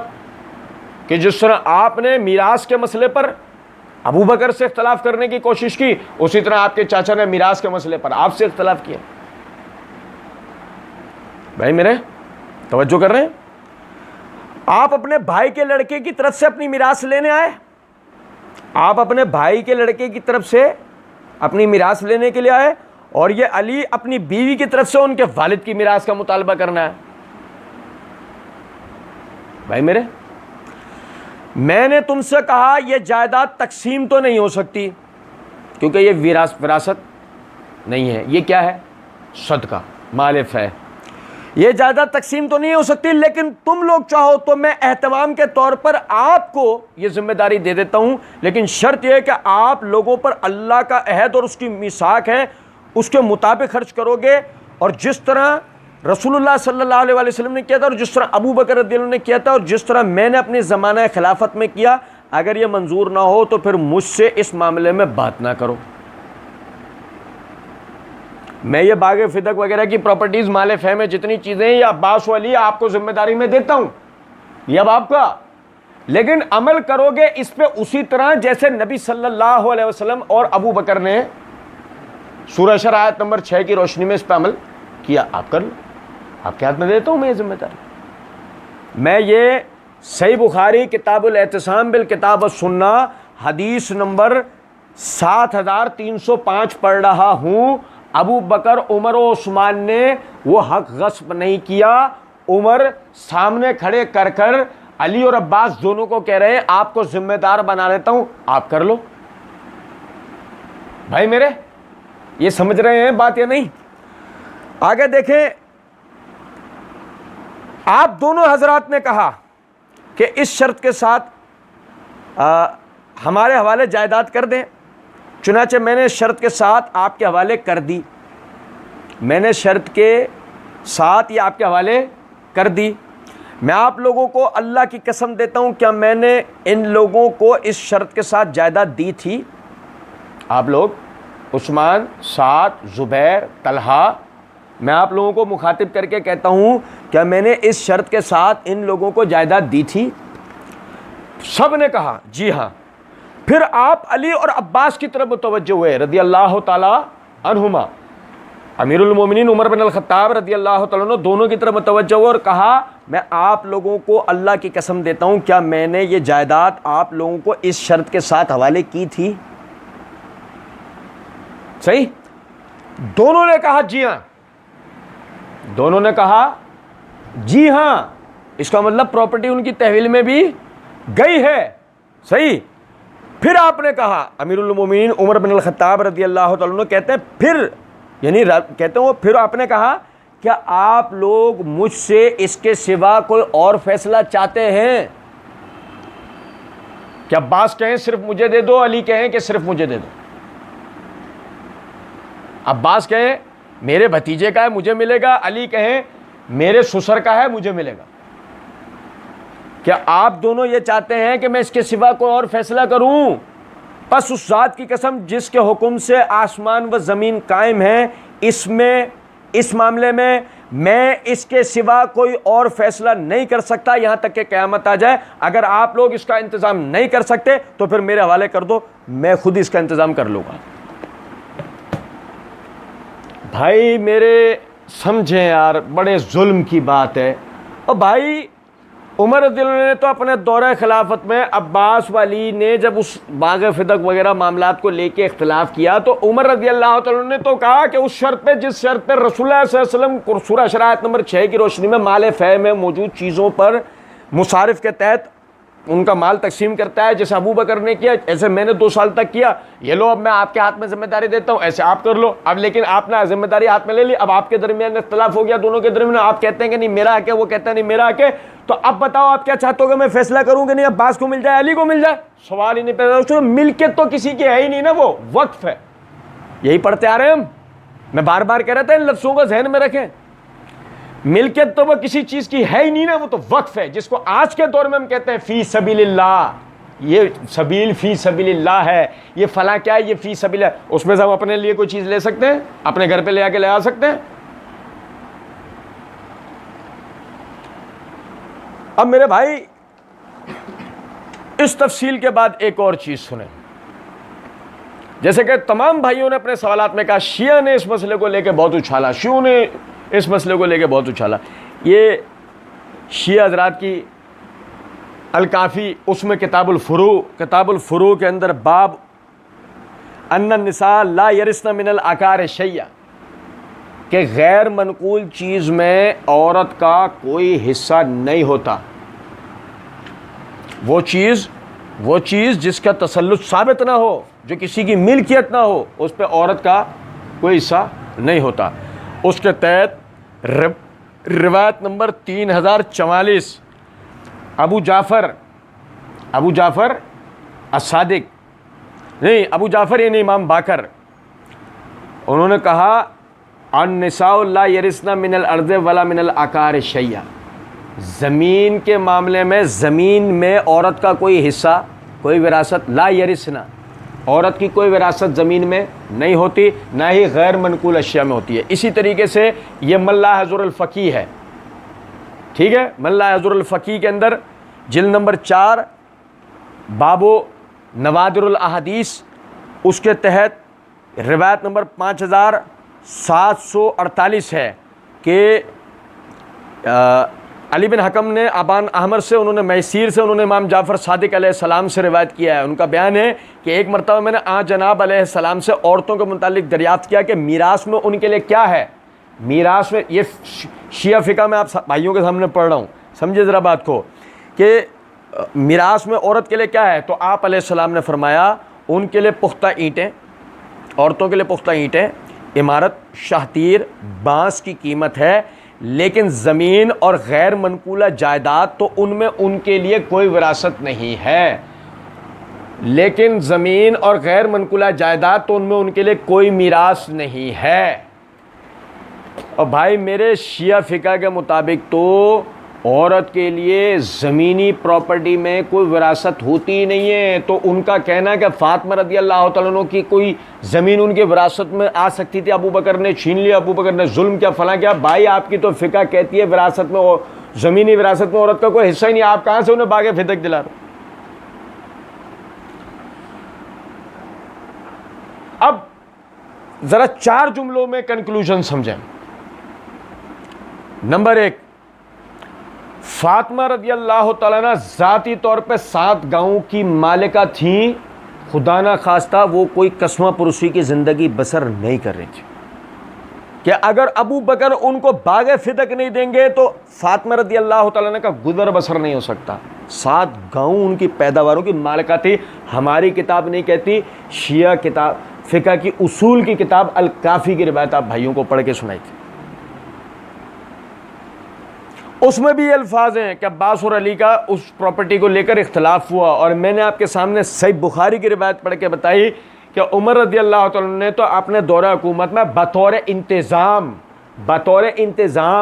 باغ علی اور عباس کی ملکیت میں دے دیا کہ اللہ اور اس کے رسول نے جیسا اس کے مال کو خرچ کیا ایسا آپ بھی کر لو. بھائی میری بات سمجھ رہے ہیں نہیں سمجھ رہے ہیں؟ پھر اس کے بعد آپ یہ سمجھیں یہ مال فے ہے. اللہ رب العزت نے قرآن پاک کے اندر جو بستیاں بغیر لڑے قابو میں آتی ہیں اس میں مال فے قرار دیتے ہوئے کہا کہ ان کے مصارف کیا ہیں, وہ اللہ کے لیے خرچ ہوگا, رسول کے لیے, رسول کے رشتہ داروں کے لیے, محتاج مسلمانوں کے لیے, مسکین مسلمانوں کے لیے, اور جو مسافر لٹے پٹے رستوں میں ہیں ان کے لیے. اس کا مطلب یہ کسی ایک کی پراپرٹی ہو سکتا, یہ مال کسی ایک کو مل سکتا, ویسے بھی نہیں ہے. ابو بکر, اگر مثال کے طور پر فاطمہ رضی اللہ تعالیٰ عنہ کو ابو بکر یہ آیت ہی اگر سنا دیں مثال کے طور پہ تو بھی تو مسئلہ حل ہے نا. لیکن ابو بکر صدیق رضی اللہ تعالیٰ عنہ نے وہ حدیث پڑھ کے سنائی کہ جس حدیث کو عمر جانتے ہیں, عثمان جانتے ہیں, علی جانتے ہیں, عباس جانتے ہیں, طلحہ جانتے ہیں, زبیر جانتے ہیں, سعد بن ابی وقاص جانتے ہیں, عائشہ جانتی ہیں, سب جانتے ہیں. لا نو رسو ما ترکنا صدقۃ، ہمارا کوئی وارث نہیں ہوتا، ہم جو چھوڑ کے جائیں وہ صدقہ ہوتا ہے. یہاں تک بات سمجھ گئے؟ اور اب آگے ایک بہت کام کی بات سنیں، بہت کام کی. اگر وہ صدقہ ہوتا ہے، اگر، اور بے شرمی میں ہمارا دماغ پاگل نہیں ہو گیا، ہماری عقل سٹیا نہیں گئی، ہم دماغ کا بالکل جائز استعمال کر رہے ہیں. کیا ہے ہم کہ کبھی تو ہم کہتے ہیں اہل بیت کے لیے صدقہ نہیں ہے. اہل بیت کا مقام یہ ہے کہ اہل بیت کے لیے صدقہ نہیں ہے، اور دوسری طرف ہم کہہ رہے ہیں ابو بکر نے فاطمہ کو صدقہ نہیں دیا. اور بھائی میرے کیا ہے باغ فدق؟ لا نورث ما ترکنا صدقۃ، ہمارا کوئی وارث نہیں ہوتا، ہم جو چھوڑ کے جائیں وہ کیا ہے؟ صدقہ. باغ فدق کیا ہے؟ ڈوب کے نہیں مرے ابھی تک، بے شرمی ہے نہیں ہے. ایک طرف آپ کو اہل بیت کے لیے صدقہ حرام، دوسری طرف آپ کو نہیں ابو بکر نے اہل بیت کو صدقہ نہیں دیا. ارے تو بھائی ابو بکر تو اہل بیت کا مقام سمجھتے ہیں، وہ حدیث سنا رہے ہیں جس سے فاطمہ رضی اللہ تعالیٰ عنہ کو مسئلہ پہلے وقت میں ہی سمجھ میں آ جائے کہ صدقہ ان کے لیے جائز نہیں ہے. ابو بکر نے پڑھ کے سنا دیا کہ لا نورث الا ما ترکنا صدقہ. بھائی میں، اور یقین کریں کہ فاطمہ رضی اللہ تعالیٰ عنہ کو مسئلہ سمجھ میں بھی آیا. فاطمہ رضی اللہ تعالیٰ عنہ کو کوئی ضرورت نہیں تھی اس کی، وہ تو ایک فرض کی ادائیگی کے لیے آئی تھیں. ان کو وہ بات پتہ لگ گئی، وہ راضی ہو کے وہاں سے چلی گئی. رہ گئی یہ بات ناراضگی وغیرہ والی، تو وہ میں نے آپ کے سامنے رکھی کہ اول تو امام ابن شہاب زہری رحمۃ اللہ علیہ کی رائے ہے. امام ابن شہاب زہری رحمۃ اللہ علیہ وہ 57 ہجری کے اندر پیدا ہوئے، ابو بکر کا 13 ہجری میں انتقال ہو گیا ہے. امام ابن شہاب زہری رحمۃ اللہ علیہ نے اس واقعے کو اپنی آنکھوں سے دیکھا نہیں ہے. اگر کوئی کہے بالفرض کہ حضرت عائشہ رضی اللہ تعالیٰ عنہ کے الفاظ ہیں، تو میں نے آپ کے سامنے سنن الکبریٰ بہقی، طبقات الکبریٰ امام ابن سعد کی، اسی طریقے سے البدایہ والنہایہ حافظ ابن حجر کی، اور اسی طریقے سے سیرہ اعلام النبلاء امام ذہبی کی 4 حوالے آپ کے سامنے رکھے ہیں کہ ابو بکر رضی اللہ عنہ حضرت فاطمہ کے پاس گئے، ان کو اپنے یقین دلایا کہ اے اہل بیت، میں میرے گھر والے، میرا مال، میرا سب کچھ ایک زمانے سے تم لوگوں کی خدمت کے لیے تو لگا ہوا ہے، تم اہل بیت کی خدمت تو ہمیشہ سے ہم لوگ کرتے آئے، ٹھیک ہے. یہی وجہ حضرت فاطمہ ان سے راضی ہو گئیں. اور میرے بھائی میں آپ کو تحقیق کا ایک اور نقطہ دیتا ہوں. تحقیق کا نقطہ یہ ہے کہ فاطمہ رضی اللہ تعالیٰ نے وصیت کی کہ مجھے میرے شوہر علی اور اسماء بنت امیس غسل دیں. اور میرے بھائی تاریخ کا مطالعہ کرو، اسماء بنت امیس ابو بکر صدیق رضی اللہ تعالیٰ عنہ کی بیوی کا نام ہے. اگر فاطمہ رضی اللہ تعالیٰ عنہ اللہ کے لیے ابو بکر سے ناراض ہوئی ہوتی تو مجھے بتائیں ایک بات، کیا ابو بکر کی بیوی فاطمہ رضی اللہ تعالیٰ عنہ کو وہ وصیت کر کے جاتی ہیں کہ ابو بکر کی بیوی مجھے غسل دے؟ اور میرے بھائی روایات میں اختلاف ہے. بعض روایات میں یہ آتا ہے کہ علی بن ابی طالب رضی اللہ تعالیٰ عنہ نے فاطمہ رضی اللہ تعالیٰ عنہ کا جنازہ پڑھایا، اور طبقات الکبریٰ وغیرہ کتابوں میں بعض روایات میں آتا ہے خود ابو بکر صدیق رضی اللہ تعالیٰ عنہ نے جو ہے فاطمہ رضی اللہ تعالیٰ عنہ کا جنازہ پڑھایا. اللہ عالم، ہم ان کی سندوں سے مطلع نہیں ہیں.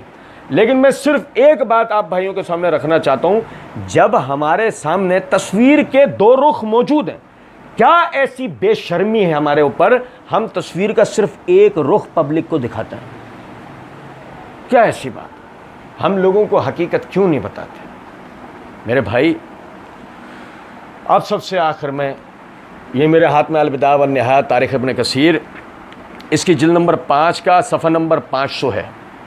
بھائی میرے، میں آپ کو فتویٰ سنانے لگا ہوں اہل بیت کی ایک عظیم شخصیت کا، امام زید بن علی بن حسین بن علی بن ابی طالب. امام زید بن علی بن حسین بن علی بن ابی طالب، یہ زید بن علی وہی ہیں زیدیہ شیعہ کا زیدیہ فرقہ جن کی طرف منسوب کیا جاتا ہے. یہ علی رضی اللہ تعالیٰ عنہ کے پڑ پوتے ہیں، حسین رضی اللہ یعنی حسین رضی اللہ عنہ کے پوتے ہیں، علی رضی اللہ عنہ کے پڑ پوتے ہیں سگے. زید بن علی بن حسین بن علی بن ابی طالب نے فرمایا اگر میں حضرت ابو بکر کی جگہ ہوتا تو میں بھی وہی فیصلہ کرتا جو حضرت ابو بکر نے فدق کے بارے میں کیا تھا. تو میرے بھائی، اگر آپ فدق کے معاملے میں کیے ہوئے فیصلے پر ابو بکر صدیق رضی اللہ تعالیٰ عنہ کو غلط کہتے ہیں یا کچھ بھی کہتے ہیں، انصاف شرط ہے، آپ کو وہی تمام القابات، وہی سارے فتوے امام زید بن علی بن حسین بن علی بن ابی طالب پر بھی لگانے چاہیے یا نہیں لگانے چاہیے؟ ٹھیک ہے، اللہ رب العزت سمجھنے اور عمل کرنے کی توفیق دے۔ وما علینا الا البلاغ۔